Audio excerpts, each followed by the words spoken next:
Sabe, meus irmãos, como eu já disse, Deus não condena ninguém, absolutamente ninguém.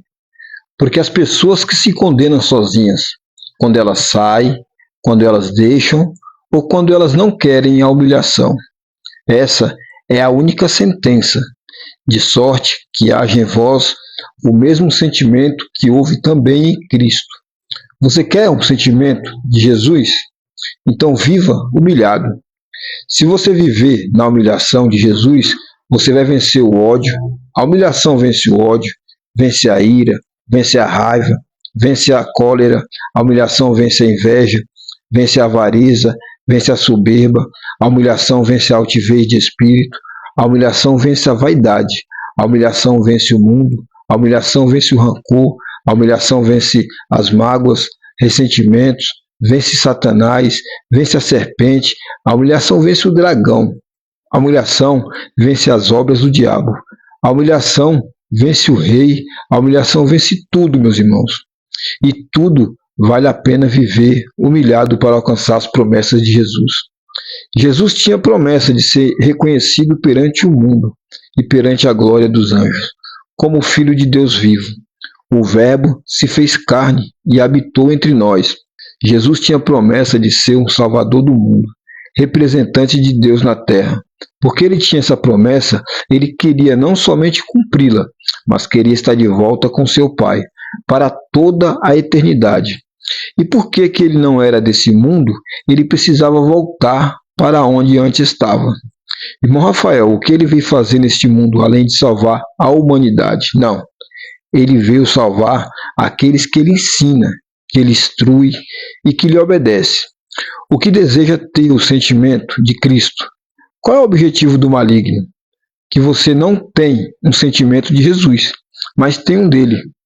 Então Jesus, sabendo que a lei opera o sentimento das trevas, a lei opera o ódio, a lei opera a ira, a lei opera a raiva, a lei opera a cólera, a lei opera o olho por olho, dente por dente, mal por mal, o pé por pé, vingança.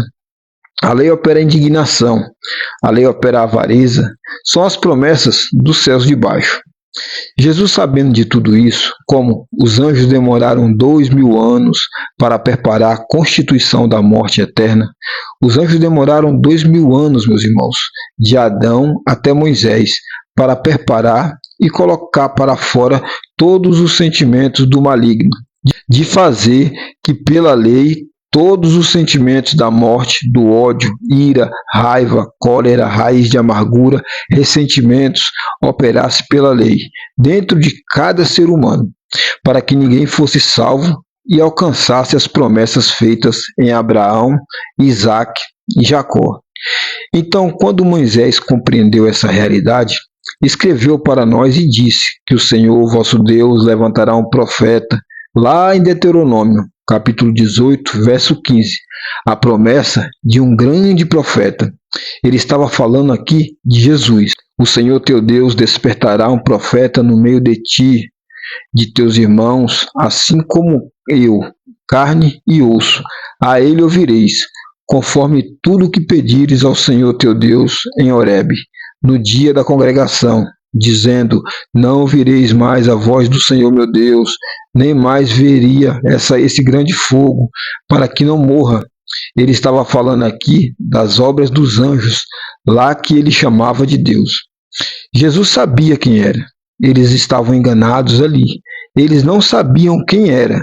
Como eles discerniram que aquela situação não era boa, não era agradável, não trazia paz, não gerava dentro deles coisa boa, mas pânico, medo, insegurança, trevas.